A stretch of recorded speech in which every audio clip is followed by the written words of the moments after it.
미국에서 이민 목회를 하다 우리 교회 부임의 첫 병원 신방을 갈 때였습니다. 병원에 도착해서 엘리베이터를 타려고 입구 쪽에 가니까 경비원이 출입을 통제하고 있었습니다. 저는 병원에 올려가려고 하는데 그분이 저를 막아서기에 저는 병원의 신방원 목사입니다, 이렇게 이야기를 했습니다. 그랬더니 그 경비원이 하시는 말씀이 그래서요. 저는 그분이 제가 목사라는 말을 잘못 들은 줄 알고 목사라 얘기했더니 그분이 하는 이야기가 목사님이라도 병실에 올라갈 수가 없습니다, 그렇게 얘기하는 겁니다. 그때 우리나라는 하나님을 모르는 나라였구나, 우리의 현실을 깨닫게 된 겁니다. 사실 미국에서 목회할 때 미국은 목회자라고 하면은 병원 중환자실도 아무 때나 다닐 수가 있습니다. 우리나라는 중환자실은 그래도 시간이 정해놓고 그 시간에만 면회가 가능한데 미국은 중환자실에 어떨 때는 식구들도 출입을 못하게 합니다. 하지만 목회자는 24시간 내내 중환자실을 갈 수 있는 겁니다. 왜 그렇습니까? 중환자실에 입원한 환자는 언제 돌아가실 줄 모르는데 사람에게 있어서 가장 중요한 건 마지막 순간 하나님 앞에 나아가는 것 아닙니까? 그러니까 미국에서는 목회자들만큼은 시간에 구애 없이 언제든지 가서 하나님께 기도해 달라, 그것을 원해서 미국은 다니는 겁니다. 그렇게 생활하다가 우리나라에 와가지고 거절을 당할 때 이 민족은 하나님 섬기는 민족이 아니구나, 이것을 깨닫게 된 겁니다. 세상 사람들은 하나님을 모를 때 이렇게 하나님을 인정하지 아니하고 모욕을 줄 때가 많이 있는 겁니다. 마치 아수르 왕 사네립이 남유다를 쳐들어왔을 때 그가 편지를 써서 하나님을 모독했던 것처럼입니다. 역대하 32장 17절을 보면 사네립이 또 편지를 써 보내어 이스라엘 하나님 여호와를 욕하고 비방하여 이르기를 모든 나라의 신들이 그들의 백성을 내 손에서 구원하지 못할 것 같이 히스기야의 신들도 그의 백성을 내 손에서 구원하여 내지 못하리라 하고, 사네립이 이렇게 얘기하는 겁니다. 하나님이라 할지라도 아수르의 압제에서 구원해 주지 못한다, 이런 표현입니다. 19절을 보면 그들이 예루살렘의 하나님을 비방하기를 사람의 손으로 지은 세상 사람의 신들을 비방하듯 하였더라. 사네립이 하나님을 모독하고 비방하기를 사람의 손으로 만든 우상들처럼 하나님을 그렇게 취급하면서 하나님을 모욕했다라는 겁니다. 세상 사람들이 이렇게 하나님을 모독하고 조롱하여도 하나님, 그 더럽힌 하나님의 이름을 하나님께서 거룩하게 하신다라는 겁니다. 그래서 역대하 32장 21절을 보면 여호와께서 한 천사를 보내어 아수르 왕의 진영에서 모든 큰 용사와 대장과 지휘관들을 멸하신지라. 아수르 왕이 낯이 뜨거워 그의 고국으로 돌아갔더니 그의 시내전에 들어갔을 때 그의 몸에서 난 자들이 거기서 칼로 죽였더라. 아수르 왕 사네립이 하나님을 모독하고 그 이름을 더럽히고 조롱하니까 하나님께서 천사를 보내어서 아수르 왕 진영의 모든 용사들, 지휘관들을 멸했다라는 겁니다. 사네립만을 살려둔 겁니다. 사네립이 살아서 간신히 그 손에서 벗어나서 본국으로 돌아갔을 때 결국은 그의 몸에서 난 아들들, 자식들이 그를 죽였다라는 겁니다. 사네립은 두 아들 아드멜렉과 사라셀에 의하여서 죽임을 당하게 된 겁니다. 하나님은 더럽혀진 하나님의 이름을 하나님께서 거룩하게 하신다라는 겁니다. 마찬가지로 오늘 본문 에스겔서 36장 23절을 보면 여러 나라 가운데에서 더럽혀진 이름, 곧 너희가 그들 가운데에서 더럽힌 나의 큰 이름을 내가 거룩하게 할지라. 내가 그들의 눈앞에서 너희로 말미암아 나의 거룩함을 나타내리니 내가 여호와인 줄을 여러 나라 사람들이 알리라. 주 여호와의 말씀이니라. 이스라엘 백성들이 하나님의 이름을 더럽혔다라는 겁니다. 하나님 제대로 섬기지 아니하고 우상을 따라가고 세상껏 의지하며 살고 있지 않았습니까?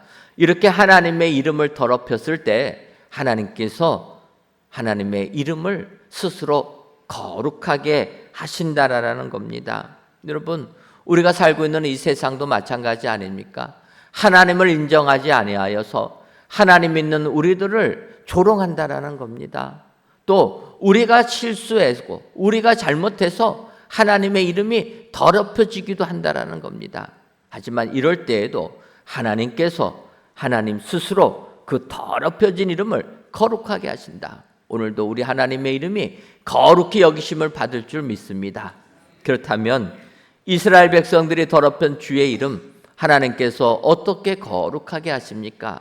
먼저는 그들을 데리고 들어가심으로 거룩하게 하십니다.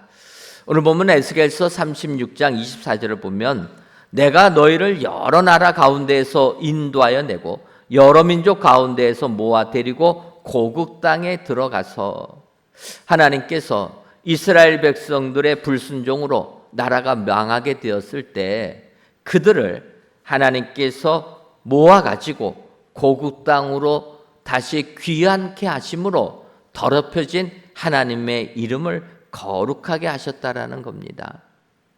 하나님을 섬기는 백성이 나라가 망하게 됐다라는 것은 그들의 잘못도 있지만 결론적으로 하나님의 이름이 더럽혀졌다라는 겁니다. 왜냐? 하나님을 섬기는 민족이 이 땅에서 축복받지 못하고 멸망하게 된 것, 하나님의 이름이 더럽혀진 것 아닙니까?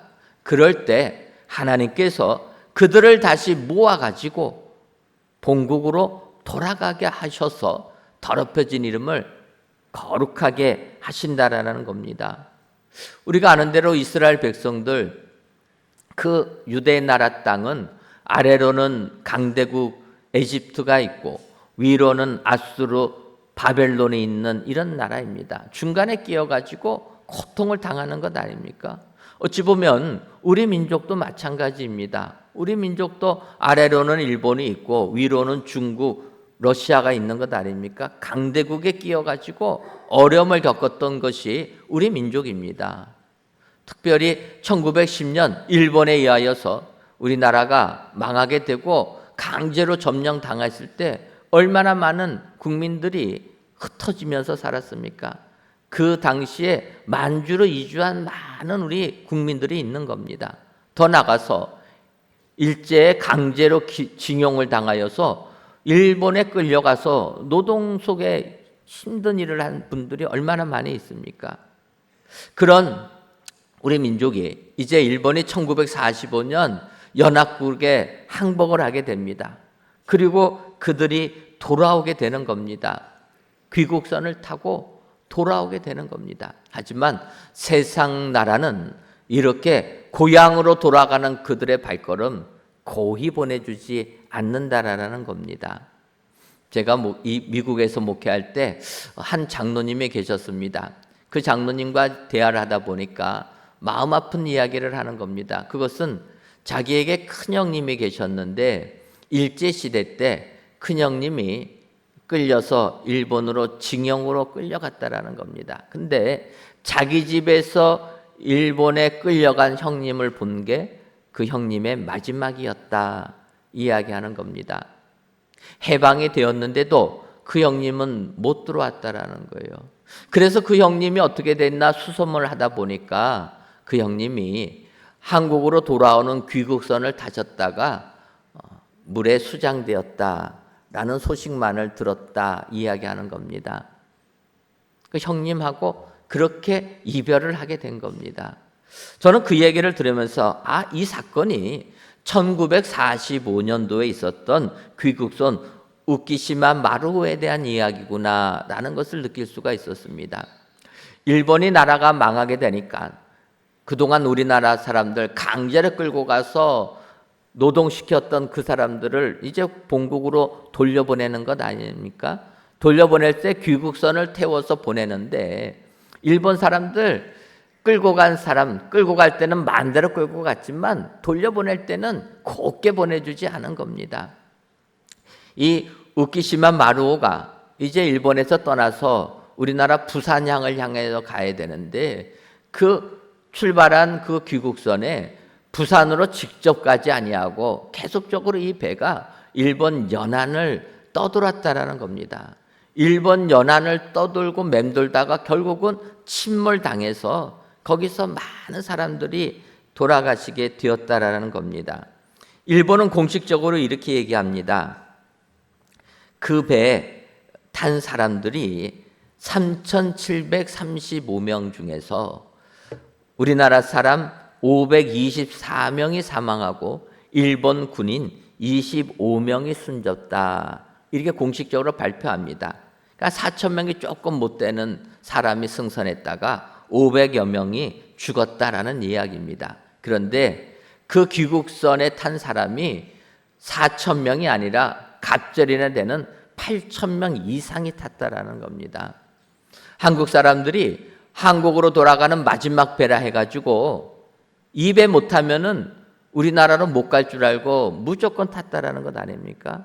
그렇게 많이 탄 이 배가 일본 근해에서 침몰하여서 한국 분들 수천 명이 돌아가신 겁니다. 세상은 사람들을 돌려보낼 때 곱게 돌려보내지 않는 겁니다. 여러 가지 의문점이 있는 이 사고라라는 거예요. 그 배에 승조원들 그렇게 많은 일본 사람 탔는데 별로 죽지 않았습니다. 우리나라 사람만 다 죽은 것 아닙니까? 여러 가지 이야기들이 있지만 어쨌든 세상에서 띄우는 귀국선은 이렇게 신뢰하지 못할 것들이 많이 있다라는 겁니다. 하지만 오늘 성경 하나님이 돌려보내 주시는, 하나님이 데리고 가시는 것에서는 그러한 것 없이 온전하게 우리들을 약속의 땅으로 인도해 주실 줄 믿습니다. 바벨론에 의하여 망했던 이스라엘 나라들 하나님이 결국은 다 포로 귀환시켜 주실 때 안전하게 해주시는 것 아닙니까? 우리가 에스라서와 느헤미야서를 보게 되면 본국으로 귀환하는 자들, 사방의 대적들이 그들의 귀환을 막았지만 하나님이 함께 하셔서 안전하게 본국으로 돌아가게 되었다라는 겁니다. 하나님께서는 나라가 망하여서 하나님의 이름이 더럽혀진 것을 그들을 인도하여 모아가지고 다시 약속의 땅 예루살렘으로 귀환시키면서 그 더럽혀진 이름을 거룩하게 하시는 줄 믿습니다. 여러분, 우리가 세상을 살다 보면 뜻하지 아니하게 하나님의 이름을 더럽힐 때가 종종 있게 됩니다. 이럴 때에도 하나님께서는 우리들을 약속의 땅으로 구원의 은혜로 우리들을 인도하셔서 더럽혀진 하나님의 이름을 거룩하게 하시는 줄 믿습니다. 우리가 더럽혀도 하나님은 하나님이 스스로 그 이름을 거룩하게 하신다. 오늘도 우리를 데리고 가심으로 거룩하게 하신 하나님, 그 하나님께 감사와 찬송을 돌리시는 저와 여러분들이 되시기를 주님의 이름으로 축원합니다. 다음으로 더럽혀진 하나님의 이름을 정결하게 하심으로 거룩하게 하신다라는 겁니다. 에스겔서 36장 25절을 보면 맑은 물을 너희에게 뿌려서 너희로 정결하게 하되 곧 너희 모든 더러운 것에서와 모든 우상 숭배에서 너희를 정결하게 할 것이며, 에스겔 선지자가 예언한 시대는 남유다 멸망하기 직전부터 시작해서 바벨론 포로 시기 때까지 에스겔 선지자가 예언을 하게 됩니다. 그때 이스라엘 나라 남유다가 멸망한 것을 성경에서는 그들이 하나님 앞에 죄를 저질렀기 때문이라 이렇게 이야기하는 겁니다. 그도 그럴 것이 바벨론 왕 느부갓네살은 남유다 나라를 멸망시키려고 하는 생각은 없었습니다. 단지 약소국이니까 자기 나라에 순종하게 만들기만을 원했다라는 겁니다. 그래서 남유다 여호야김 왕 시대에 느부갓네살이 예루살렘을 쳐들어갑니다. 그리고 항복을 받아냈는데 약속을 하는 겁니다. 이제는 강대국 애굽 섬기지 말고 바벨론 나라를 섬기기로 약속을 하고 물러가게 됩니다. 그런데 여호야김 왕이 바벨론 느부갓네살 왕과 약조한 것을 어기게 됩니다. 그리고 다시 강대국의 힘을 빌어서 나라를 회복시키려고 애국과 손을 잡게 됩니다. 그것을 듣고 느부갓네살 왕이 다시 쳐들어오는 겁니다. 그리고 여호야김 왕을 폐위시키고 그의 아들 여호야긴을 왕으로 세우게 됩니다. 마찬가지로 나라를 완전히 망하게 하지는 않았다라는 겁니다. 그런데 어린 여호야긴이 왕이 되었을 때 그는 사람들의 신하들의 의견을 어리다 보니까 들을 수밖에 없는 것 아닙니까? 결국은 또 느부갓네살 왕을 배반하게 됩니다. 그래서 여호야긴이 왕이 된 지 석 달 만에 느부갓네살이 다시 침략을 하고 여호야긴을 사로잡아가고 그 자리에 시드기야를 왕으로 세우는 겁니다. 나라를 망하게 안 한 겁니다. 그러면서 역대하 36장 13절을 보면 또 느부갓네살 왕이 그를 그의 하나님을 가리켜 맹세하게 하였으나 그가 왕을 배반하고 목을 곧게 하여 마음을 완악하게 하여 이스라엘 하나님 여호와께로 돌아오지 아니하였고, 느부갓네살이 시드기야를 왕으로 세우면서 또 맹세를 하게 하는 겁니다. 그런데 이번에 한 맹세를 보게 되면 느부갓네살 왕이 그를 그의 하나님을 가리켜 맹세하게 하였으나, 바꿔 말하면 그 전에 여호야김 왕 때도 약속하고 여호야긴 왕 때도 약속을 했습니다. 그런데 느부갓네살은 하나님을 모르는 사람이니까 그냥 약속을 하지 않았겠습니까? 계속 배반하는 거예요. 그러니까 느부갓네살이 마지막 시드기야 때는 와가지고 너희가 믿는 하나님, 너희 하나님의 이름을 걸고 약속을 하자. 그러면 내가 이 나라 멸망시키지 않고 물러가겠다. 우리한테 조공을 바쳐라. 그렇게 한 것 아닙니까? 그러니까 시드기야 왕은 하나님의 이름을 가지고 맹세를 한 겁니다. 하나님의 이름을 걸고 약속을 했다라는 거예요. 그런데 시드기야가 어떡합니까? 맹세하였지만 그가 느부갓네살을 배반하고 목을 곧게 하여 마음을 완악하게 하여 이스라엘의 하나님 여호와께로 돌아오지 아니하였고, 하나님의 이름을 가지고 약속했어도 하나님께로 돌아오지 않았다라는 겁니다. 바꿔 말하면 하나님과 한 약속 우습게 여겼다라는 거예요. 결국 그 이후로 느부갓네살 왕 시드기야도 잡아가고 아예 남유다를 없애버린 것 아닙니까? 여러분, 하나님의 이름이 이렇게 더럽혀졌다라는 겁니다. 누구에서 더럽혀집니까? 유대인에 의해서. 하나님의 이름을 걸고 약속을 했으면 지켜야 되는 것 아닙니까? 그런데 시드기야 왕 하나님과 한 약속 우습게 여겼다라는 거예요. 더럽혀졌다라는 겁니다. 어찌 보면 우리들도 이 땅을 살면서 그렇지 않습니까? 하나님의 이름을 가지고 약속을 했어도 그 약속 그냥 버리는 것 아닙니까? 나의 유익을 따라서 하나님과 한 약속은 다 잊어버리고 내가 좋은 곳으로 향하여 나아간다라는 겁니다. 이럴 때 하나님의 이름이 더럽혀진다라는 거예요. 하지만 하나님께서는 비록 우리들이 하나님의 이름을 더럽혀도 하나님께서 오히려 우리들을 정결하게 하심으로, 다시금 죄에서 돌이키게 하심으로 그 더럽혀진 이름을 거룩하게 하신다. 성경이 말씀하고 있는 겁니다. 이것을 신약시대로 이야기해야 되면 예수님을 믿음으로 세례를 받아 깨끗함을 입은 것을 의미하고 있다라는 겁니다. 우리가 다음 주일에는 세례식을 베풉니다. 세례라는 게 무엇입니까? 예수님을 믿는다는 것을 사람들 앞에서 고백하는 것 아닙니까? 예수님을 믿으면 구원을 받습니다. 그리고 그 구원받은 자가 이제는 사람들 앞에서도 나는 당당히 예수님을 믿는 자라 선포하는 게 물로 세례를 받는다라는 겁니다. 물로 깨끗이 씻음을 받을 때 우리들의 죄악이 깨끗이 사라지게 되는 줄 믿습니다.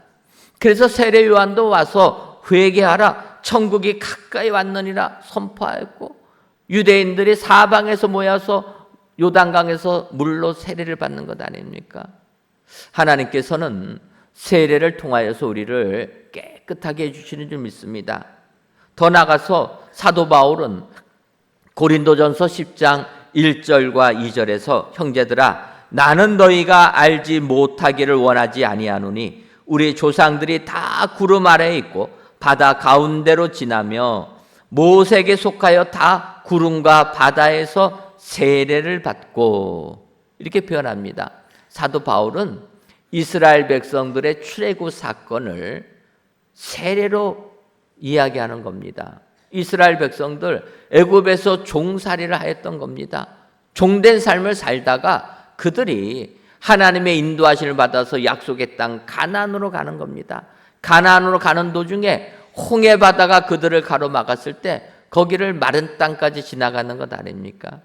그 사건을 보면서 사도 바울은 이것이 우리가 이 땅을 살아갈 때 죄악된 세상, 마치 애굽에서 종살이한 것처럼 마귀의 종노릇하고 살다가 예수님 믿음으로 물로 세례를 받으면서 거듭나 영생의 소망을 누린 것처럼 우리도 이런 삶을 살아야 될 것을 사도 바울이 이야기하고 있다라는 겁니다. 오늘 이스라엘 백성들 하나님 앞에 죄를 저질러서 나라가 망하고 말았습니다. 나라가 망한 것이 결국은 여호와의 이름을 더럽힌 것이었지만 하나님께서 그 죄악에 빠졌던 이스라엘 백성들 물로 깨끗하게 씻겨서 정결케 하셔서 오히려 하나님의 이름을 거룩하게 하신다. 오늘도 세상 죄악 속에 거하신 분 계시다면 우리 주님의 깨끗하심을 받으셔서 하나님의 이름을, 내가 예수 그리스도를 믿는다는 그 이름을 오히려 거룩하게 하시는 저와 여러분들이 되시기를 주님의 이름으로 축원합니다.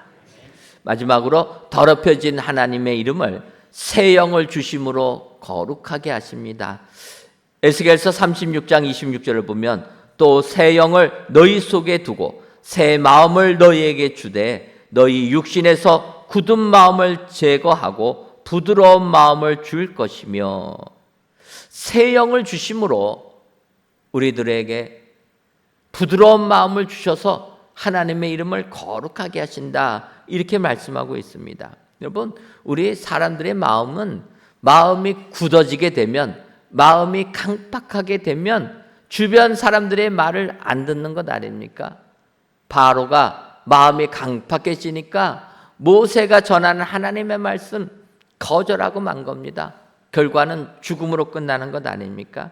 하지만 하나님께서 새 마음을 우리에게 주시면 우리의 마음이 다 녹아서 우리는 진정으로 하나님의 인정받는 축복자의 삶을 살게 될 줄 믿습니다. 누가복음 19장을 보게 되면 삭개오에 대한 이야기가 나옵니다. 삭개오는 키가 아주 작은 사람이라 그렇게 표현합니다. 그런 삭개오, 그런데 세리장이었다 이야기합니다. 세리장이었던 삭개오가 예수님 보려고 나아갔다가 사람들이 너무 많고 키가 작아서 보이지 않으니까 그가 나무 위로 올라가는 것 아닙니까? 누가복음 19장 5절과 6절을 보면 예수께서 그곳에 이르사 쳐다보시고 이르시되 삭개오야 속히 내려오라, 내가 오늘 너희 집에 유하여 하겠다 하시니 급히 내려와 즐거워하며 영접하거늘. 삭개오가 주님 지나가신다는 소식 듣고 주님 보려고 했는데 키가 작아서 못 보게 되니까 돌 무화과 나무 위로 올라간 겁니다. 올라가서 주님 보려고 하니까 주님이 미리 아시고 삭개오에게 얘기하는 겁니다. 내려오라, 내가 오늘 너의 집에 유하겠다. 주님이 말씀하시는 겁니다. 그 말을 듣고 삭개오의 마음이 녹아져서 급히 내려와 즐거워하며 예수님을 영접했다 이야기하는 겁니다. 여러분, 우리가 아는 대로 삭개오라는 사람, 키가 아주 작은 사람입니다. 키가 작은 핸디캡이 있는 겁니다. 키가 작은 사람이 이 땅에서 무엇을 가지고 어떻게 생활할 수 있겠습니까? 사람들의 그 무시당하는 삶을 사는 것 아닙니까? 그래서 삭개오는 내가 이러한 핸디캡 가지고 이 땅을 살아가려면은 돈밖에 없다 생각한 겁니다. 그래서 돈 버는 일에만 최선을 다했다라는 거예요. 그래서 그가 택한 직업은 아무도 안 써주니까 사람들이 무시하는 그러한 직업 택한 겁니다. 당시 그는 세리로 그 일을 진행한 겁니다. 로마에 빌붙어서, 우리로 말하면 일제시대 일제에 빌붙어서 살아간 것과 똑같은 것 아닙니까? 그러니 사람들이 삭개오를 뭐라고 얘기합니까? 죄인이라고 얘기하는 거예요. 상종도 안 하는 그런 사람이 된 겁니다. 그런데 삭개오는 그런 세리의 직업에서도 세리의 우두머리가 되었다라는 것 아닙니까? 그는 자기의 그 핸디캡을 극복할 수 있는 것은 유일하게 돈밖에 없다 생각해서 돈 버는 일에 최선을 다한 겁니다. 누가 뭐라고 해도, 죄인이라고 욕을 해도 돈 버는 일에 그는 목숨 걸고 나갔던 겁니다. 이렇게 사람들의 눈총을 무시하고 돈 버는 일에 앞장섰지만 그의 마음에는 허전한 것이 있는 것 아닙니까? 그때 예수님이 내려오라라는 그 말, 내가 오늘 너와 함께 있겠다라는 그 말에 굳은 삭개오 마음이 눈 녹듯이 녹아버렸다라는 거예요. 인생을 사는데 돈밖에 없었다고 여겼던 그가, 그래서 돈만을 모았던 그가 예수님의 그 말씀 한마디에 녹아내린 것 아닙니까? 굳은 마음이 부드러운 마음이 되었다라는 겁니다. 그래서 삭개오는 이렇게 고백합니다. 누가복음 19장 8절을 보면 삭개오가 서서 주께 여짜오되 주여 보시옵소서, 내 소유의 절반을 가난한 자들에게 주겠사오며 만일 누구의 것을 속여 빼앗은 일이 있으면 내 갑절이나 갚겠나이다. 돈만이 그를 살아가게 만드는 유일한 방편으로 생각했던 삭개오가 예수님의 그 말씀에 그의 마음이 새 마음이 되고 새 영이 임하게 되니까 생명보다 귀하게 여겼던 그의 재산 반절을 가난한 자를 위하여 쓰겠다 이야기했다라는 겁니다. 고린도후서 3장 17절을 보면 주는 영이시니 주의 영이 계신 곳에는 자유가 있느니라. 주님이 계신 곳에는 자유가 있다 얘기합니다. 이것을 개역 성경, 전에 보던 성경은 주는 영이시니 주의 영이 계신 곳에는 자유함이 있느니라. 자유함이 있다라는 표현이 더 마음에 와닿습니다. 주님이 계신 곳에는 우리에게 자유함이 있는 줄 믿습니다. 돈이 나를 구원해 줄 거로 생각했던 삭개오, 예수님 오시게 되니까 자유를 느끼는 것 아닙니까? 죄악에서 벗어나 자유함을 누리게 되는 겁니다.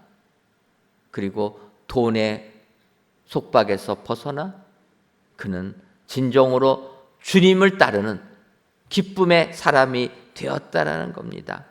우리 하나님은 우리에게 이렇게 새 영을 주심으로 하나님의 이름을 거룩하게 하시는 줄 믿습니다. 오늘도 우리 하나님은 이와 같은 하나님이라, 설사 내가 실수하여서 하나님의 이름을 더럽혔다 할지라도 하나님께서는 이렇게 하나님의 이름을 거룩하게 하시는 분이라, 오히려 이 하나님께 감사와 찬송과 영광을 돌려드리는 은혜의 모든 성도님들이 되시기를 주님의 이름으로 축원합니다. 기도하겠습니다.